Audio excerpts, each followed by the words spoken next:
અરવલ્લીના મોડાસા શહેર તેમજ ગ્રામ્ય પંથકમાં વરસાદી માહોલ છે। દધાલિયા, મોતીપુરા સહિત ગ્રામ્ય પંથકમાં વરસાદ એક દિવસના વિરામ બાદ ફરી વરસાદી માહોલ છે। વરસાદ પડતા વાતાવરણમાં ઠંડક પ્રસરી છે। બાયડમાં પણ ધોધમાર વરસાદ। મોડાસા નડિયાદ સ્ટેટ હાઈવે પર પાણી ભરાયા છે। ઉલ્લેખનીય છે કે વરસાદ પડતા વાતાવરણમાં ઠંડક પણ પ્રસરી છે। બાયડમાં ધોધમાર વરસાદ વરસી રહ્યો છે। અનેક વિસ્તાર પાણી થયા છે તો ખેડૂતો ખુશખુશાલ છે। વાવણી લાયક વરસાદ મોડાસા શહેર તેમજ ગ્રામ્ય પંથકમાં હાલ વરસાદી માહોલ જોવા મળી રહ્યો છે। દધાલિયા, મોતીપુરા સહિતના ગ્રામ્ય પંથકમાં વરસાદ વરસી રહ્યો છે। એક દિવસના વિરામ બાદ ફરી વરસાદી માહોલ બાદ ખેડૂતો ખુશખુશાલ જોવા મળી રહ્યા છે। તો અચાનક વાતાવરણમાં પલટો અને લોકોને પણ ગરમીથી રાહત મળી છે। બાયડમાં ધોધમાર વરસાદની શરૂઆત થઈ છે। આગામી સમય માટે પણ વરસાદની આગાહી કરવામાં આવી છે। ત્યારે મોડાસા શહેર તેમજ ગ્રામ્ય પંથકમાં વરસાદી માહોલ જોવા મળી રહ્યો છે। તો દધાલિયા, મોતીપુરા સહિતના વિસ્તારોમાં વરસાદ। હાર્દિક જોડાયા છે ફોન લાઈન પર વધુ માહિતી આપવા માટે। હાર્દિક, શું વધુ માહિતી સમગ્ર મામલે? લુબના, ચોક્કસ જે પ્રકારે અરવલ્લી જિલ્લામાં ફરી એકવાર વરસાદની શરૂઆત થઈ છે। ખાસ કરીને મોડાસા શહેર તેમજ ગ્રામ્ય પંથકમાં વરસાદી માહોલ છે। બીજી તરફ બાયડ, ધનસુરામાં પણ વરસાદી માહોલ છે। મોડાસા તાલુકાની વાત કરું તો દધાલિયા, મોતીપુરા સહિતના ગ્રામ્ય પંથકોમાં ધોધમાર વરસાદ વરસી રહ્યો છે। બીજી તરફ બાયડમાંથી જે પસાર થાય છે મોડાસા નડિયાદ હાઈવે, ત્યાં પણ જે વરસાદી પાણી ભરાવાના કારણે વાહન ચાલકોને મુશ્કેલી સર્જાય છે। ખાસ કરીને વરસાદી માહોલ જે પ્રકાર ઝરમર વરસાદ વરસતો હતો, ધીમે ધીમે હવે ધોધમાર વરસાદ જોવા મળી રહ્યો છે। પવન સાથે વરસાદ વરસી રહ્યો છે, એટલે કે હાલ જિલ્લામાં ખૂબ સારો વરસાદી માહોલ જોવા મળ્યો છે। જૂન મહિનામાં છેલ્લા વર્ષોમાં કહી શકાય કે સૌથી વધુ વરસાદ પડ્યો છે। લુબના જી બિલકુલ હાર્દિક, આભાર સમગ્ર માહિતી બદલ। તો સુરતમાં સુમુલ દૂધ મંડળી ચૂંટણી પહેલા ફરી વિવાદમાં આવી છે। સુમુલ ડેરીના ડાયરેક્ટર જયેશ પટેલે કહ્યું કે સુમુલ વહીવટી તંત્રએ બહારથી દૂધ લાવીને પધરાવતી મંડળીઓને 3.25 કરોડનો દંડ ફટકાર્યો હતો।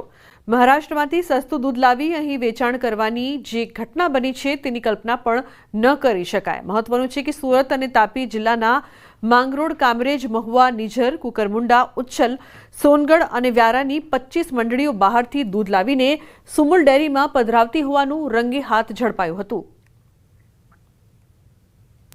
દક્ષિણ ગુજરાતની સૌથી મોટી ગણાતી દૂધ ડેરી એટલે કે સુમુલ ડેરી ફરી વિવાદમાં આવી છે। પ્રમુખ અને ઉપપ્રમુખની ચૂંટણી આગામી દિવસમાં આવવાની છે, ત્યારે પ્રમુખ અને ઉપપ્રમુખના ગ્રુપ આમને સામને આવ્યા છે। આપણી સાથે સુમુલ ડેરીના ડિરેક્ટર છે જયેશભાઈ, આપણે સીધા વાત કરીએ। જયેશભાઈ, પૂર્વ પ્રમુખ, હાલના ઉપપ્રમુખ રાજુ પાઠક ફરી વિવાદમાં આવ્યા છે। પહેલાં ડેરીમાં 1000 કરોડના કૌભાંડની વાત હતી, ભરતી કૌભાંડમાં કૌભાંડ થયું, એને અટકાવવામાં આવ્યું અને હવે એમડીને લાફો મારવા સુધી પહોંચી ગયા। કેમ? ખાસ કરીને સહકારી પ્રવૃત્તિની વાત આવે એટલે સુરત, દક્ષિણ ગુજરાતની વાત આવે ને જ્યારે સુમુલ આ વર્ષે તમે જુઓ તો 75 વર્ષ જેટલે સફળતાથી આગળ વધી રહી છે અને જે રીતની સ્થિતિ બની છે, ખાસ કરીને જે થપ્પરકાંડની વાત થઈ રહી છે, આ સહકારી લક્ષણો ના હોઈ શકે। જ્યારે સફળતાપૂર્વક 2.5 લાખ જેટલા પશુપાલકોને દરરોજના 12 કરોડ રૂપિયા સુમુલ ડેરી આપતી હોય, સહકારના લક્ષણમાં જે સ્થિતિ બની છે તમામ માટે ખૂબ જ ગંભીર બાબત કહી શકાય। ગુજરાતમાં જે રીતે બાજુના મહારાષ્ટ્રમાંથી સસ્તું દૂધ લાવીને વેપાર જે કરવાની વાત છે એ સ્વાભાવિક ના થવું જોઈએ। જ્યારે સહકારમાં વેપાર ના હોય ને એના અનુસંધાનમાં જે અમારી 25 સહકારી મંડળીઓ છે એને જે રીતે દંડ કરવામાં આવ્યો છે, સ્વાભાવિક છે કે જ્યારે મહારાષ્ટ્રથી સસ્તું દૂધ લાવીને અહીંયા જે રીતે દૂધ ભરવાની વાત છે એ કલ્પના અમે ના કરી શકીએ અને અટકાવ્યું છે। આ હતા જયેશભાઈ પટેલ, ડિરેક્ટર સુમુલ ડેરીના। તેમનું સીધું કહેવું છે કે વેપારને લઈને દંડ કરવામાં આવ્યો। ચોક્કસ સુમુલ ડેરી જોડે જે દૂધની ગુણવત્તા ઓછી થતી તેને લઈને દંડ કર્યો, તો ઉપપ્રમુખે વિરોધ કેમ કર્યો? જોકે ઉપપ્રમુખ રાજુ પાઠક અત્યારે ઉપપ્રમુખ છે, પણ ગઈ સિઝનમાં તે પ્રમુખ હતા, એટલે કે સુમુલ ડેરીમાં તેમને પોતાની સત્તા રાખવી છે અને આગામી દિવસમાં જ્યારે ફરી એક વખત સુમુલ ડેરીની ચૂંટણી આવી રહી છે ત્યારે ફરી રાજુ પાઠકે વિવાદ શરૂ કર્યા છે। કેમેરામેન જીગર ગુગલ સાથે કીર્તેશ પટેલ, ન્યૂઝ 18 ગુજરાતી, સુરત। તો અન્ય મહત્વપૂર્ણ સમાચારની જો વાત કરીએ, અમદાવાદથી મુંબઈ તરફ જવાના અપ લાઇન પર ઓવરહેડ વાયર તૂટ્યો છે। સુપરના કિમ રેલવે સ્ટેશન પર ઓવરહેડ વાયર તૂટ્યો છે। પ્લેટફોર્મ તરફ જવાના લાઇન પર ઓવરહેડ લાઇન તૂટી છે, જેના કારણે પેસેન્જર ટ્રેન મેઇન ટ્રેક પર ઊભી રાખવી પડી હતી।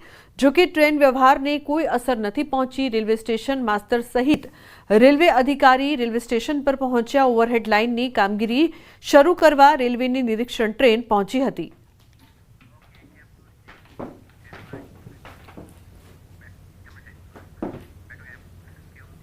હવે વાત કરીએ આ ખાડા પાડી દેશે.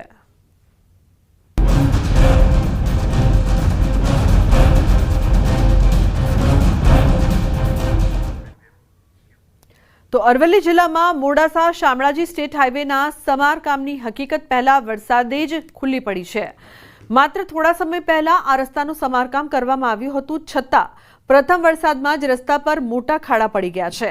35 કિલોમીટરના આ માર્ગમાં મરડિયા, ઇસરોલ, ખેરંચા સહિતના અનેક વિસ્તારોમાં વાહન ચાલકો માટે મુશ્કેલી ઊભી થઈ છે. પહેલા જ્યાં 1 કલાકમાં સફર થતી હતી, હવે 2 કલાક જેટલો સમય લાગી રહ્યો છે.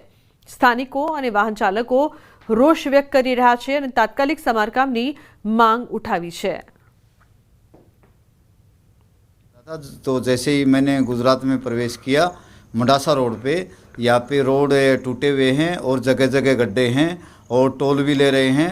तो मेरी अधिकारियों से ये निवेदन है कि ये रोड को सही किया जाए. रोड के ऊपर जाम लग रहा है क्योंकि पूरा रोड टूट गया. अभी तो बारिश को 1 महीना ही हुआ है, ज़्यादा दिन नहीं हुआ है सर. अभी गुजरात के अंदर प्रवेश किया, मोड़ासे के पास में इतने खड्डे हैं, मेरी गाड़ी का पत्ते टूट गए हैं सर. मैं आपको फ़ोटो दिखा सकता हूँ, मेरे पास फ़ोटो है, मैं काम करा के लेकर आया हूँ. हर पत्तों पूरे पत्ते डलवाने के 15,000 रुपये लगते हैं, कोई खर्चा नहीं देता है. 1,000 रुपये टोल ले रहे हैं, कोई फ़ायदा है नहीं. મોડાસા શામળાજી હાઈવે ઉપર જે પ્રકારે રસ્તા ધોવાયા છે, દ્રશ્યો બતાવીશ ખાસ કરીને કે હજુ તો ચોમાસાની શરૂઆત થઈ છે. આ સંજોગોમાં આપ જોઈ શકો છો કે જે પ્રકારે રસ્તામાં જ વાહનો અટવાઈ રહ્યા છે, અહીંથી વાહનો નીકળી નથી રહ્યા. ખાસ કરીને જે પ્રકારે અહીં ખાડા પડ્યા છે તેના કારણે અનેક લોકો પરેશાન થયા છે. ખાસ કરીને આજે મોડાસા પાસેનો જે મોટી ઇસરોલથી મરડિયા વચ્ચેનો જે ઓવરબ્રિજ પસાર થાય છે તેનો આ રસ્તો છે. અહીંથી પસાર થતા જે વાહનો છે એ ભારે મુશ્કેલીમાં મુકાય છે. મોડાસા શામળાજી વચ્ચે ખેરંચા, જે પ્રકારે જીવણપુર, મરડિયા સહિતના જે પ્રકારે જે રસ્તાઓ છે, સ્ટેટ હાઈવે છે, સંપૂર્ણપણે વરસાદમાં ધોવાઈ ચૂક્યા છે, જેના કારણે વાહન ચાલકોના જે વાહનો છે તેમાં નુકસાન થઈ રહ્યું છે. હજારો રૂપિયાના નુકસાન વચ્ચે પણ તેની મજબૂરી છે કે અહીંથી તેમને વાહન વ્યવહારમાં જે પ્રકારે અહીંથી વાહન પસાર કરવું પડે છે. આ સંજોગોમાં જે હાઈવે જે ઓથોરિટી છે તેમની પાસે માગણી કરવામાં આવી છે કે તાત્કાલિક અસરથી અહીં રોડની મરામત કરવામાં આવે. હાર્દિક પટેલ, ન્યૂઝ 18 ગુજરાતી, અરવલ્લી. તો રાજકોટમાં ધોરાજીના સંજયનગરના રહીશો આકરા પાણીએ જોવા મળી રહ્યા છે. રસ્તાઓ બિસ્માર હાલતમાં હોવાથી કાદવ કીચડનું સામ્રાજ્ય છવાયું છે. આ બિસ્માર રોડ રસ્તાની સમસ્યાઓ હલ કરવા અવારનવાર તંત્રને રજૂઆત કરવા છતાં નક્કર કામગીરી કરાઈ નથી. રહેવાસીઓને ચાલીને જવું પણ મુશ્કેલ પડે છે. આ રોડ પર કાદવના કારણે અહીં ગાડી પણ આવી શકતી નથી, જેથી વિદ્યાર્થીઓ શાળાએ જઈ શકતા નથી. આ બિસ્માર બનેલા રોડ રસ્તાની સમસ્યા હલ કરવા રજૂઆતો કરવા છતાં તંત્ર દ્વારા બિસ્માર રસ્તાની સમસ્યાઓ હલ કરવા નક્કર કાર્યવાહી નહીં કરાતા સ્થાનિકોએ રામધૂન બોલાવીને વિરોધ કર્યો છે. અમારા વિસ્તારમાં જુઓ તો હરદમ મોટરસાઇકલ સ્લીપ થાય છે અને માણસો હેરાન થાય છે, સમજી લેજો. અને અટાણે વિદ્યાર્થીઓ જવું એ તકલીફ પડે છે. 5 વર્ષથી આ જ હાલત છે જે છે એમાં કોઈ પણ જાતનો સુધારો હજી સુધી આવ્યો નથી. દર વર્ષે ચોમાસું આવે એટલે અમે આ રીતના વિરોધ કરી જ છીએ. આવી અને અમારો વિરોધ કહી દે તમારું બધું કામ થઈ